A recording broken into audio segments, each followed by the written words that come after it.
right. So guys, I just have to say, Adrienne, yes. who likes wine? You brought your wine. Yeah. This was a gift to us from one of our listeners, John Morgan. Best guy ever, by the way. Thank you, John. Yeah. And he sent one for each of us.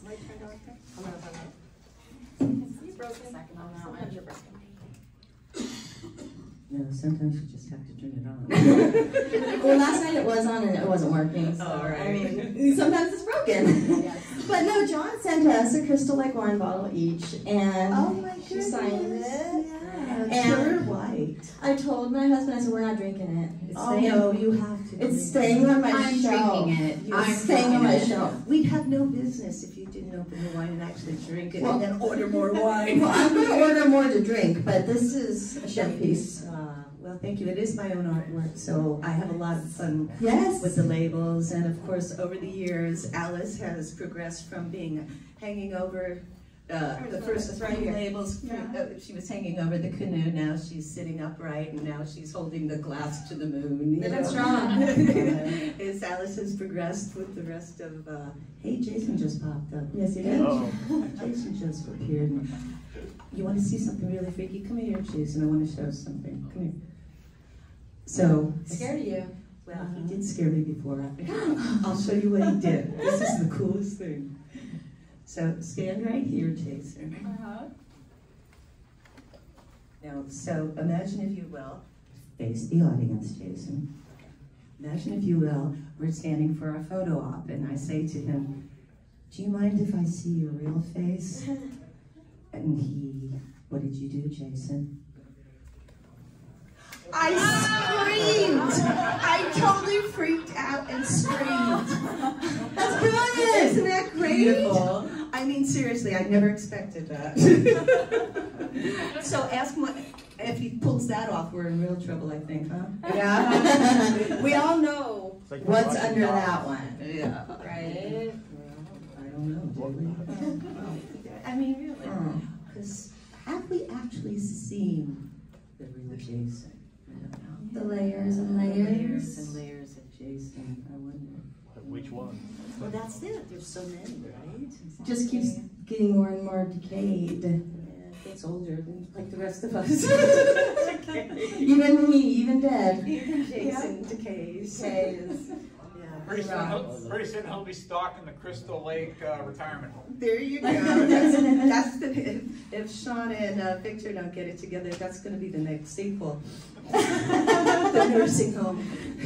Crystal Lake retirement home. Right? Yeah. Yeah. All good campers go to die. Amen. Welcome to Chicago. Thank you. It's been a long time since I've been to Chinatown. Yeah. Yeah, it has been a while, at least 5 or 6 years. Okay.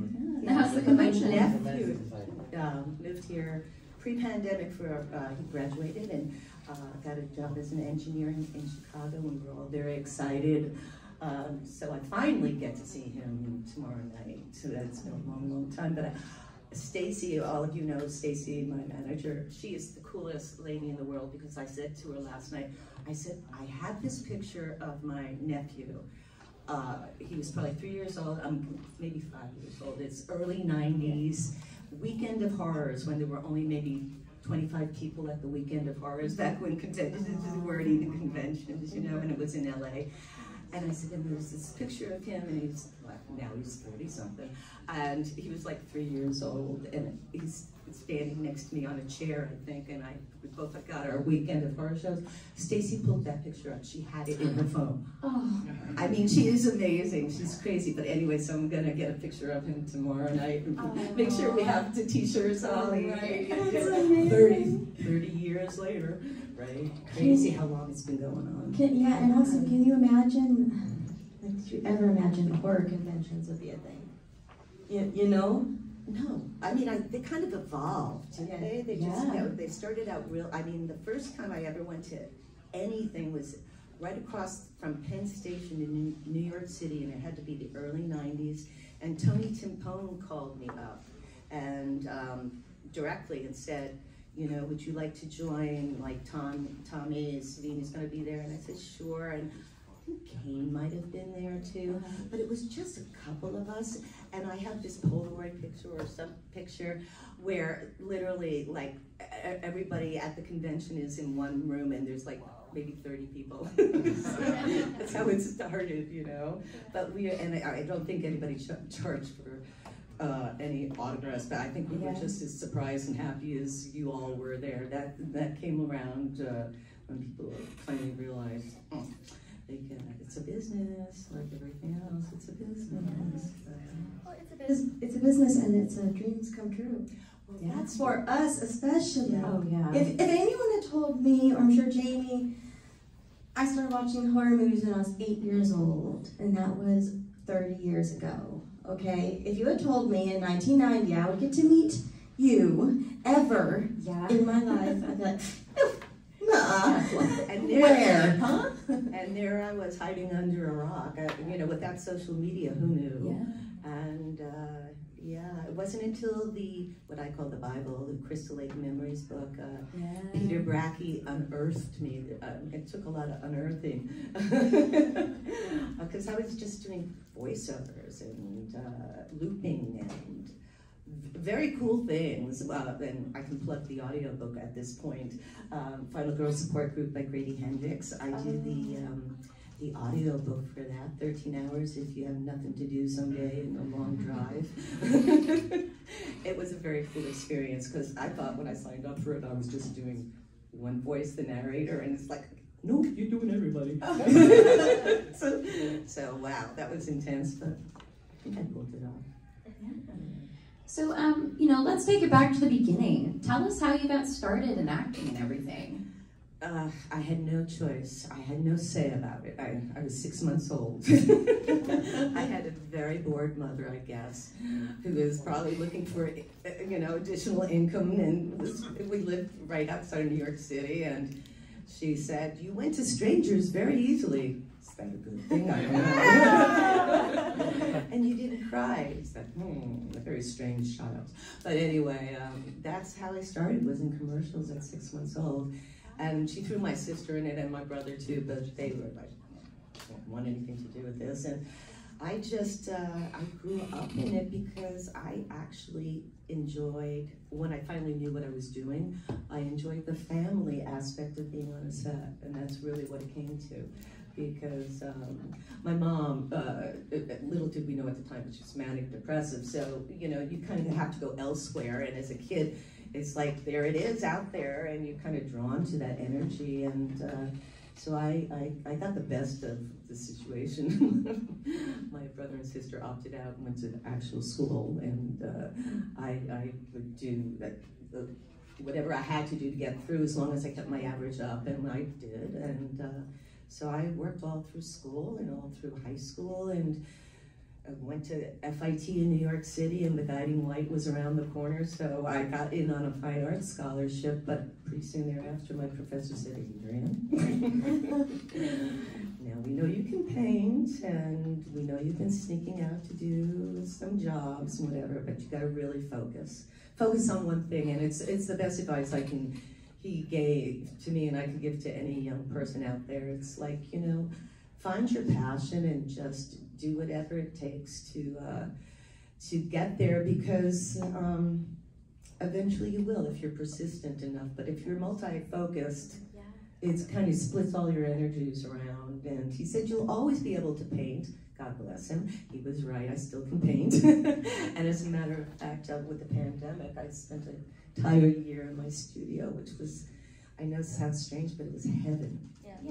I had no guilt about painting, because in the back of my mind, I can still hear my grandmother going, "You need a real job. You can't be a starving actress and a starving painter, a starving actress and a starving actor, whatever." So I got to paint all last year, and my paintings are on the labels, and I have so much fun with the wine labels, creating them, and the different cute little names and everything like that. But that's how I started. I was thrown into it, and then I learned that I was actually decent at it, And then when I got to a certain age, when I was 8 years old, my mom actually said, "If you really want to do this, we're going to find the best acting teacher for you or coach. And I studied with two of the best people in New York City as a child, and then I went on and studied at Rod in London, and I studied with William Esper at the Neighborhood Playhouse. But it was definitely an involvement, and by the time I was graduated college, it was like I had a resume, you know. I had a full acting resume, and I was ready to rock and roll. And just pretty soon thereafter, it was an open call for Friday the 13th, and everybody in New York showed up for it.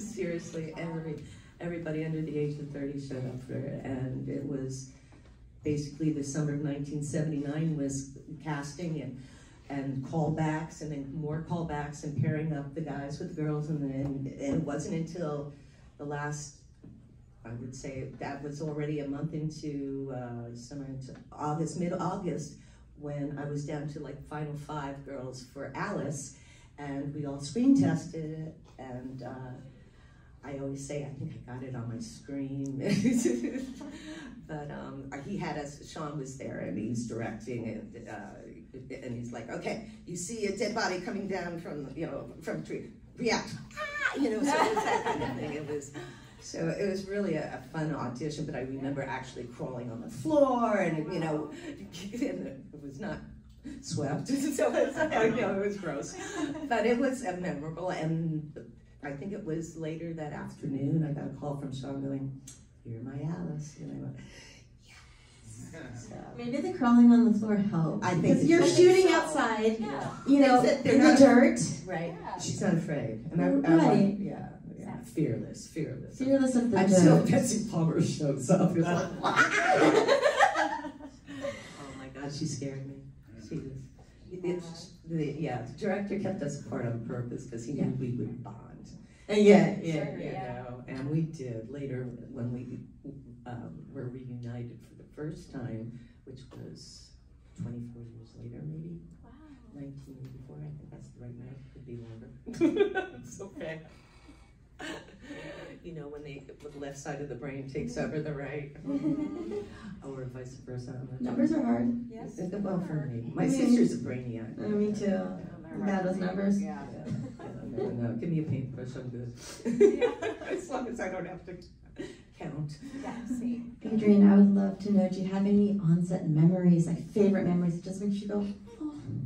Oh, let me think. Well, I don't know if it makes you feel like this, but I was invited to watch the Kevin Bacon scene in the Yarrow, and I can actually there is a part that you could go, oh, because before Friday the 13th, the last horror movie I'd seen was The Exorcist, and being raised Catholic, it just did it for me, It was, and I had a boyfriend at the time who went to Georgetown University, so I knew everything about it, and it was those steps, and it was like all that. And now I look back at it, and the special effects are kind of laughable, but back then they totally did me in. That movie wasn't about the effects; it was about the story. Right.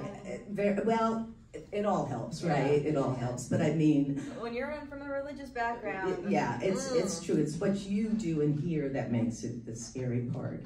So about day 3, 4 into it, Tom Savini invited me into his studio, which was right on the beach, where we do the photo ops for the Crystal Lake tours now, but it's not there anymore, but it was his little studio. And I got to see the magic of Tom Savini and how the special effects were done. And it took all the fear out of it for me, which is good and bad, because I watch horror movies from that point, that scrutinizing artistic point of, CGI effects. What it showed, right? No. So it was so fabulous to actually see how everything was progressing, that when they were going to do the arrow through the net, I said to Tom, "You think Sean will let me in there?" He goes, "Go ask him." So I said, "Sean, can I come? Can you please?" And so they let me lay down in the corner, watch the whole thing. And oh my God, I mean, seriously, when you do that, I was clutching, because obviously I couldn't make a sound, but clutching my chest as I'm watching this happen, because I see in front of my eyes, the whole thing is kind of backing up and gurgling, and it's like, then he's, you know, trying to get it up through the thing. And little did I know it would be cinema history that I was actually witnessing there, but oh my God, I still, to this day, remember how intense that whole thing was, because you know, it's like everything else. We were so limited on funds and film, and if we needed more, poor Sean had to go begging his investors, which, you know, took a couple of days, and, you know, the whole thing. So we had to get it right. Like, if not on the first shot, you better get it right on the second. And it's so, like, they pulled it off. And otherwise, you'd have to go back to the drawing board and lose time. Time is money, and so, you know. More effects, more money too. Like, right. gotta build something else now. Exactly, exactly. So that was amazing. That was an amazing day for me personally. The other thing I love is, except for the fact that the snake actually did get killed, was that scene. I love the scene because it was so much improv and silly, very silly.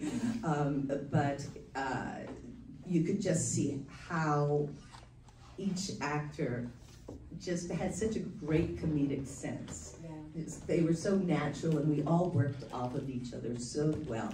And the wonderful thing about acting is reacting, and you don't act, you know, that's the whole key, is that if you're acting, you're in bad shape. So basically you're reacting, and so it was just such joy, because you're working off people who really know their craft, and you know what they're doing. And that was the thing with Betsy. Oh my God, I always say she brought legendary, and she brought my game all the way up. It's like playing, you know, with you know, the best tennis player. Yeah.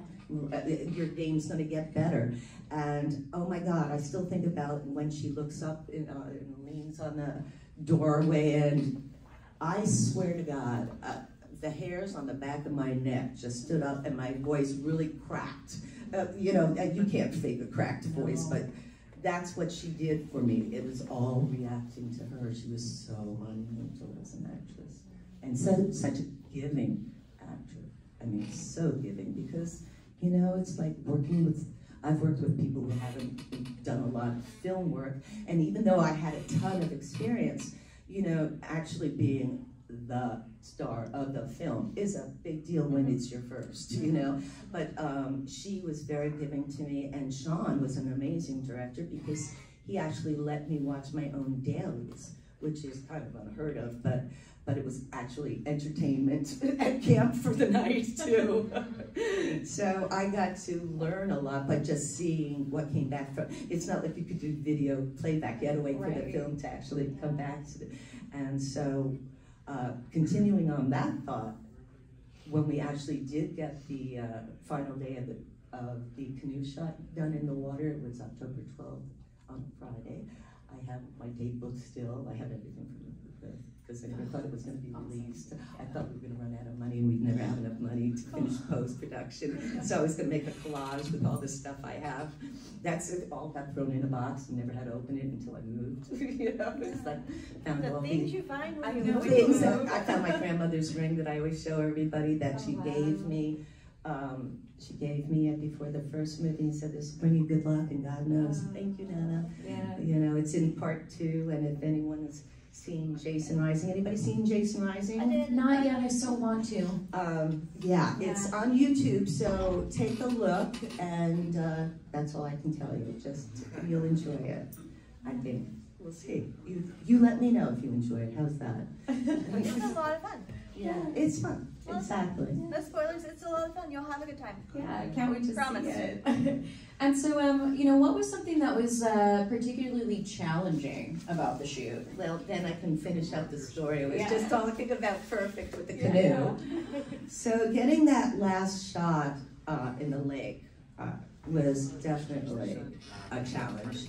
It took 3 different times, 3 different early mornings before the sun rose, of getting out into the lake, setting it up, and and they went out before I did, and the first time we did it, it was nice and warm. It was beautiful. It was no problems. And remember, we are low budget here. And so we saw the dailies, and Sean and Tommy both said, you know what, not exactly what, we can make this better. We can make, so it's just one camera, Ari coming up, Jason coming up, pulling Alice in. But they said we need it from 2 angles, at least 2 angles. So we need another camera. Investors, money. Yes. So they bring, it took another week or 2 to get the second camera, and they set it up another early morning. A little colder by then, you know, thinking end of September by then. Looks good, but they have a vision in their mind, and I don't know what it is, you know, but they do. And so they said, no, we need a third camera. We need a slow motion camera. And so there we go. We have, go back to the investors. Took a while, so it's the last day of the shoot. And lo and behold, it's chilly out there and there's no money for wetsuits or anything. But when I think about it, it would have ruined everything. It all happened the way it was supposed to happen because you would have seen what's with it. So anyway, it's October 12th, and I'm sitting in the camp kitchen on the warming tray, literally warming my buns in the camp kitchen because it is cold out there. And I remember the Good Morning Blairstown on the radio going, it's a chilly one this morning. It's 38 degrees out there. And Tom and Savini and Ari and Sean and everybody are already in the water setting up while I'm warming my buns. And we only have one change of clothing. One other change of clothing. And so there I go trotting down, ready, and I know pressure is on because we have the light situation, has to be the perfect light, and as you know, they did achieve that. But the first time when he comes up, I go out of camera range. So it was good except for the fact that camera didn't catch it, and oh my God, this means they have to dry me off very, very quickly behind the bushes. They had a lawn plug with a hair blower, I remember, and they had a big old garbage can with a fire going, you know what I mean? It was like so funny when I think back to it. And okay, get into the second change of clothes, and when I tell you, it was like so much going on, so much activity, and at that moment I realized my training really kicked in. Because I was able to block out everything, and it's just like, okay, I forgot how cold that water was for that moment. And you know, and needless to say, we got what they were looking for. But here's the kicker. We didn't know it when we left the beach that day because it was filmed. It's not like we could have checked the video. So we literally left not knowing if we had a finished movie. And that's what I mean about I saved everything, all the continuity, Polaroids, everything, because I said, well, I can always make a collage, you know, and that's... There was this one time where I made this movie, and right, there you go. exactly, and needless to say, never needed to open that box. Yeah, so 2 weeks later, we drove, they saw it, I didn't see what they had, but they saw it a couple of days later, and I guess they realized they needed that little tag at the end for sequel, so that was quickly, they added that, and that was 2 weeks later, and up in Connecticut, 1 day shoot, and that was it, and I never, let's see, it was late January that I finally got to see the movie in a screening, a tiny little screening before they sold it. They were trying to sell it to the distributors, you know, and so they put in this little, like maybe there's 12 seats. So I have to tell you, my mom came into this, it must have been a Wednesday matinee day in New York City. And so my mom, I said, I'm going to see Sean invited me to see the movie, you want to come? But she goes, okay, you know, not a big horror fan. You know, her vision is me doing Desdemona on stage as the actress, right? And it's like, so I have this mother sitting next to me who's not exactly thrilled. It's strip Monopoly, and it's like, and then we get to the point where, and it's freezing outside, so right? So, and Sean's in the back, and we're in like the second row, and Sean's in the back with some people, and my mother, and we get to the point where, okay, oh my God, cut off somebody's head. She's, you know, what have I raised here, you know?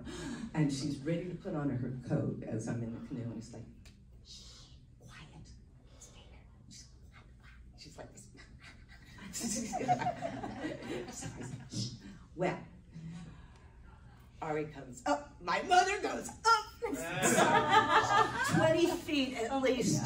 I swear she screamed louder than I've ever heard. And I finally figured out where I got my scream jeans from.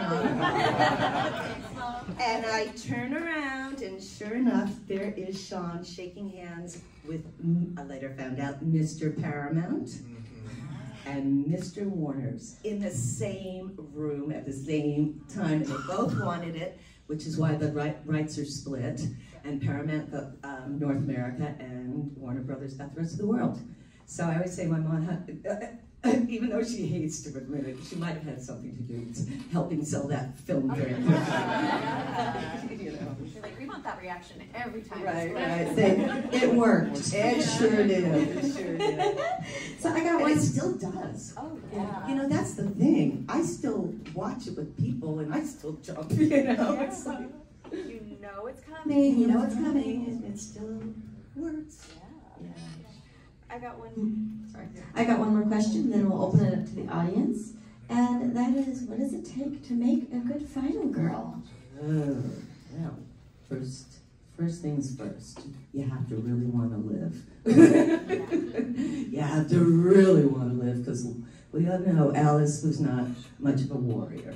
And she gave that Mrs. Voorhees many times. Like, you know, how many times you're going to give a killer a chance, right? Kick her head, check, she's still dead. You know, it's like, really, you got to live. All right, so you got to want to live. Then you got to fight with all your might. And you got to say, nothing's going to take me down. And inevitably, in this room, I can say one thing: we are all survivors. Each one of us has gone through something that tried to take us down. And the reason we're still here, you want to live. You want to fight. You want to live. You want to do something in this world. You want to have fun. You want to enjoy life, and you do whatever it takes. And I always say we're all survivors. It's just a matter of where it hits you in your life, how you come back from it, whether you tiptoe slowly like I did. I tiptoed back into the world, or whether you come back with gusto and say, you are not going to take me down. You know, it's just a matter of really having the resilience and finding it deep down in yourself, because it's there. And I talk to people who need some talking to sometimes to remind you that we all have fight in us. And if it's that last moment when you're looking into the dark and the abyss, and you go, I don't know.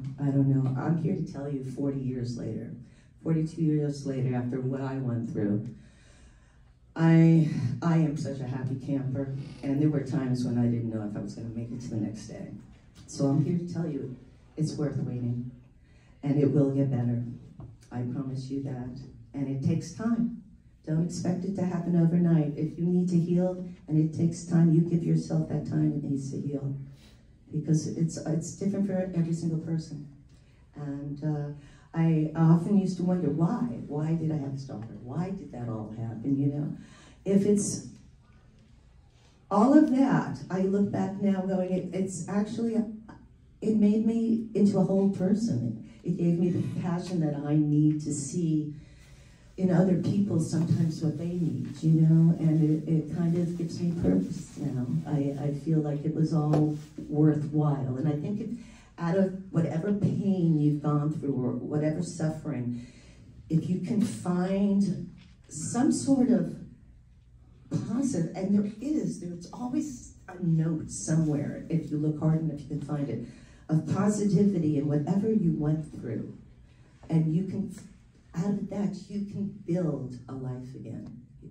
Little by tiny little bits, and it will come together. And I'm positive proof, I'm telling you.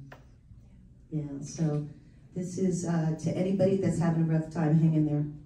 And if you ever need to reach out, I do respond. Oh, yeah.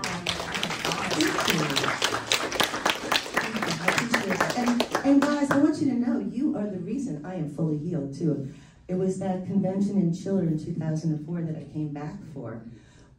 I didn't even know I had a fan base. It was Peter Bradford from Crystal Lake Memories who said, you have 3 generations of fans around the world. You gotta let them know what happened to you. And it's like, really? And he goes, no, really, you need to let them know. And when we had the panel, and it was my first convention, and Stacy, who's now my manager, I love her, she was the first fan to run up to me and go, are you Adrienne? And I went, yes. She goes, I'm your biggest fan. And now she's my manager. How do you love that? Talk about finding that nugget and going with it, right? But it was that show, I didn't even know to bring 8x10s. They had to run out to Kinko's. It was my first real convention. And the panel, Betsy was on the panel, I think Amy was there too, and there were a few of us. And somebody said, why did you, like the second question, why did you disappear? And of course no one would know, because back then you didn't talk about that stuff. And no social media and whatever. So I just briefly shared a little bit of telling I had a stalker, and of course Betsy goes, you had a what? and poor Betsy suffered from, you know, they just gave her hell. So we bonded over that misery of what Friday the 13th brought to our, you know, front door.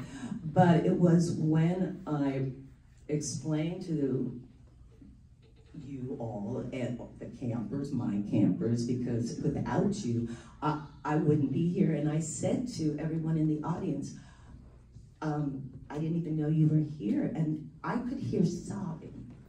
I could hear sobbing because everyone kind of shared in that pain with me. And I literally felt, and I've been through therapy, major therapy, I felt that last little piece of my heart heal that I didn't even know needed healing. So I thank you, because it's knowing that we're all a family and we care about each other and what we've been through, that brings the horror community, makes it so special. And it is why we are all so accepting of one another, I think, because we find that bond together, and you know, we're a family, I think, don't you? It's a truly loving community. It is. So supportive. Very supportive, non-judgmental, always so happy to meet, you know, everyone that comes by. I mean, just so appreciative, and we're the ones who really are appreciative right back at you, because it's because of all of you that we're here. Some people forget that, but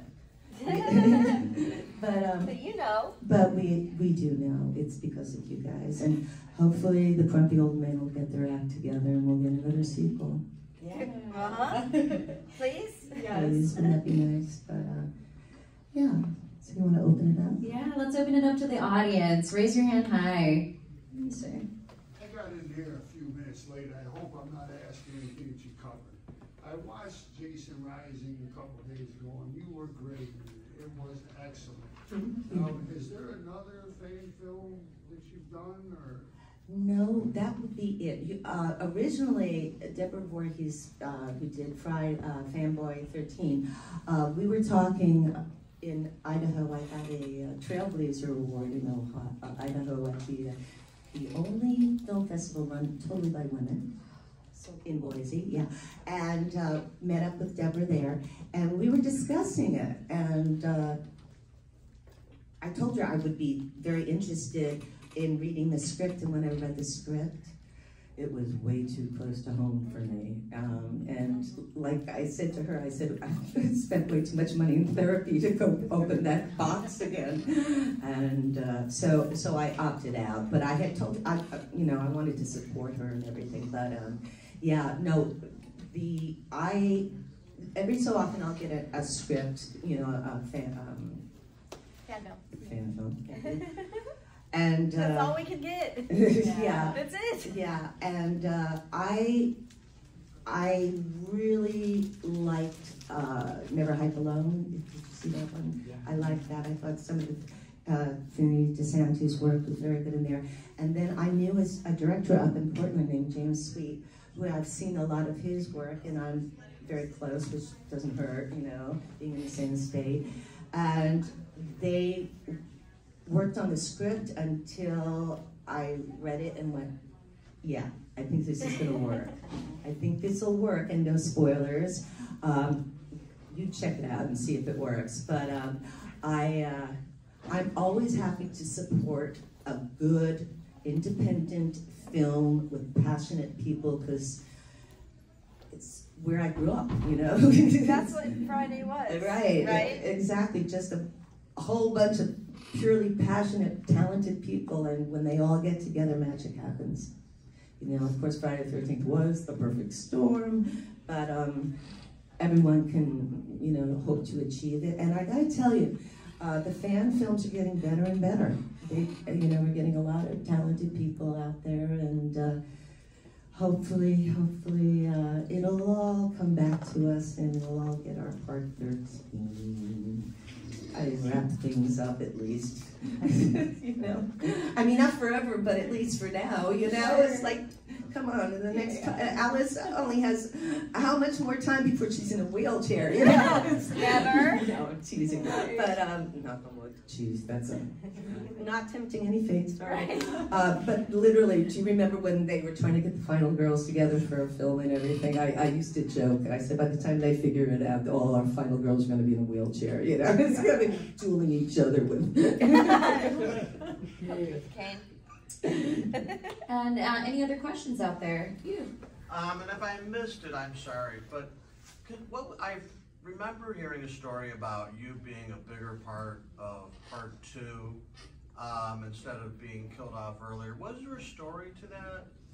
Not that I'm aware of, because that was during, here's the story behind part 2. I had a stalker, period. I had enough to worry about in my own world, just basically surviving. There were no stalking laws back there. There were no video cameras. They were just coming around. There were no cell phones. What else? Since there were no laws, the cops and the FBI, they weren't gonna do anything until you were physically assaulted. Didn't you say last time I talked to you in Atlanta that when you went to talk to somebody about it, like the authorities, you're like, well, you did that movie, no wonder. Yeah, no, it's like, what did you expect? You do a movie like that, what did you expect? It's like, no, it wasn't porn. It was a horror film, and I kept all my clothes on. So there. Yeah, I was worrying about, like, I would get Polaroids under my door of what I'd been doing the day before, the night before. That's enough to keep you locked up in your apartment, you know? And I had bars from the inside on my dad installed for me, but no one was paying attention, and I was on my own, and so I left it up to everybody else to figure things out, and that's what I ended up with, and no script. So unbeknownst to me, I go up there and the movie's already finished. I had no clue what was going on, no script, nothing. It was like. Do you still stay in touch with Kevin Bacon? I ran into Kevin, we didn't run into him, it was more than that. Kansas City Mo, he was there with his brother and his band, the Bacon Brothers. And you know that scene in Almost Famous where the bus is pulling out and the girl whacks her head on a wall? Okay, so imagine that scene like 5 minutes before that. Stacy wanted to see Kevin desperately, and he was up there, and so we got somebody to drive us up there, and we emailed each other, and he goes, well, we're moving on to whatever city. He goes, I'll hang out for as long as I can. Literally we got there, and the bus was like starting to pull out, I guess, and he and his brother weren't on it yet, and one of the people at the casino, one of the security guys goes running back.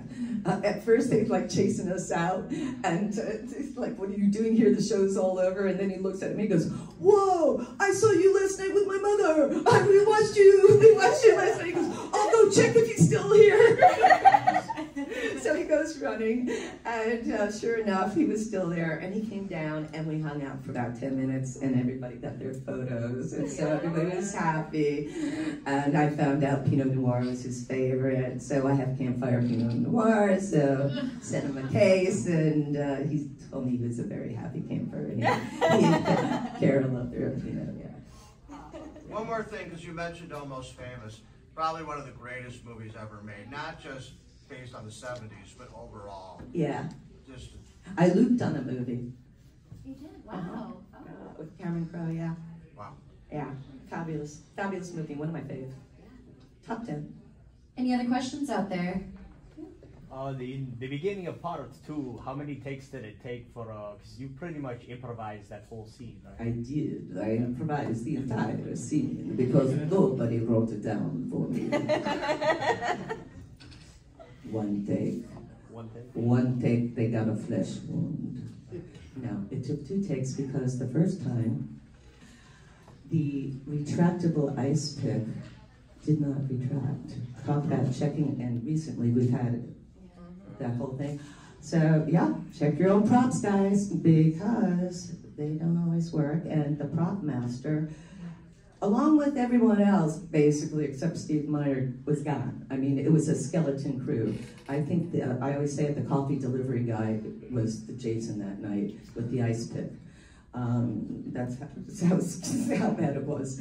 And first time, he got me right there, didn't retract. So they had to aim for the hole in my face on the second try. And so that was the end of Alice, or was it? Anyone else out there?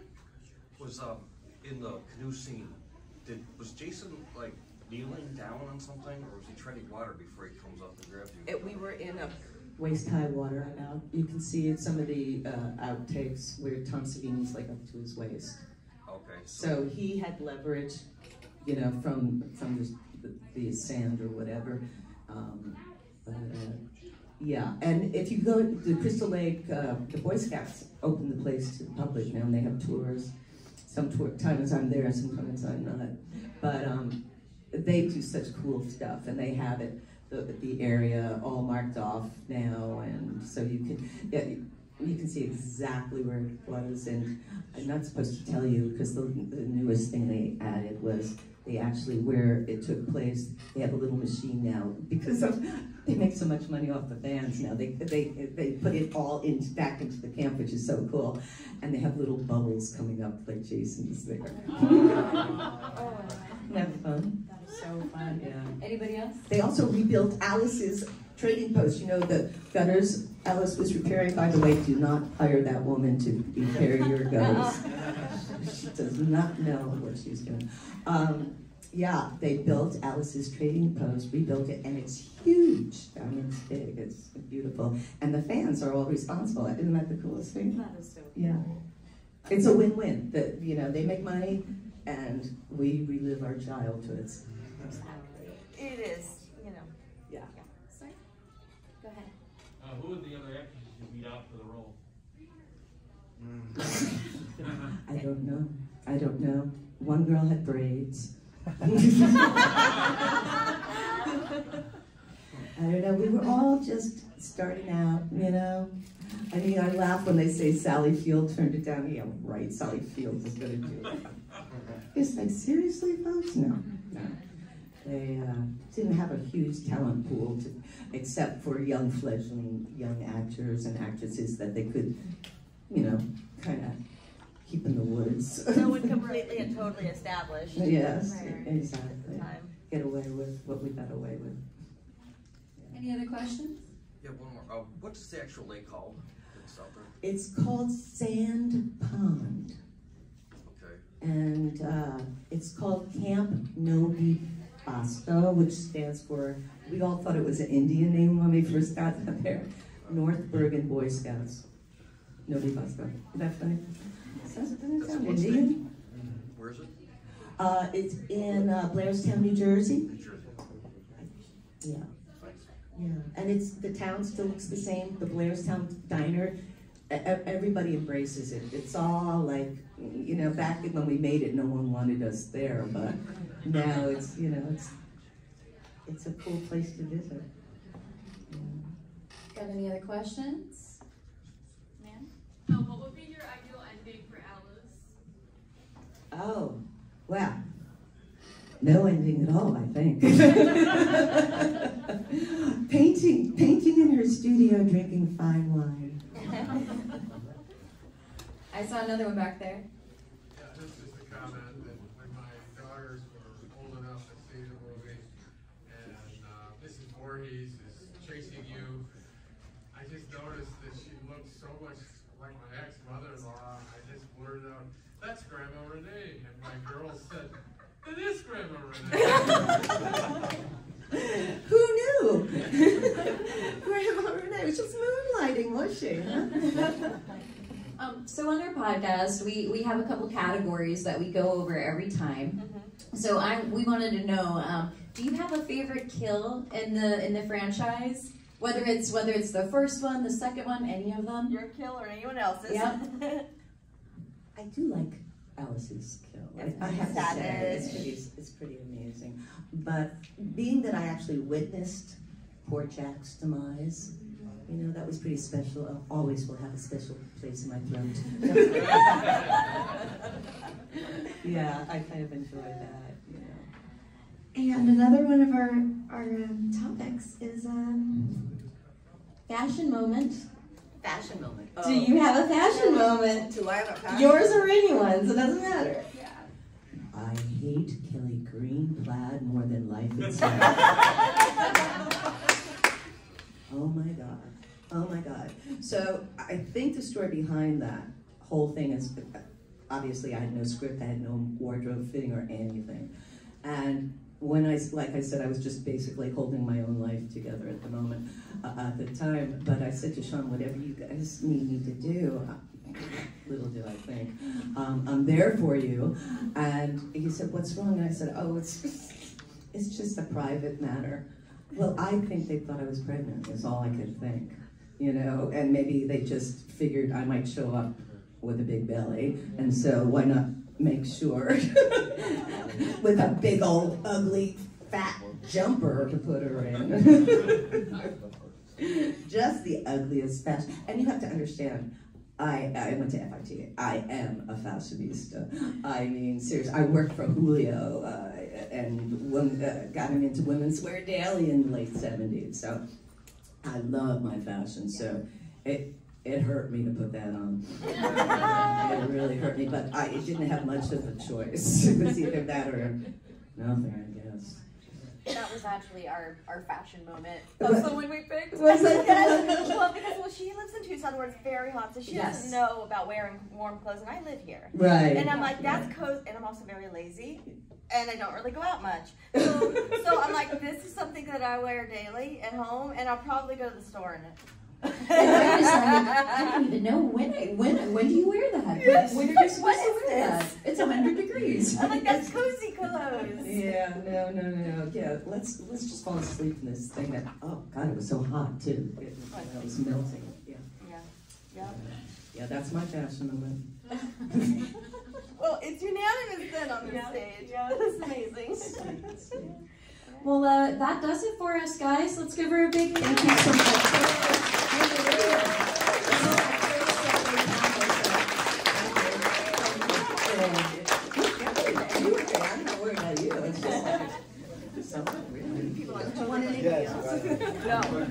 No. Thank you. Thank you, guys. Oh, thank you.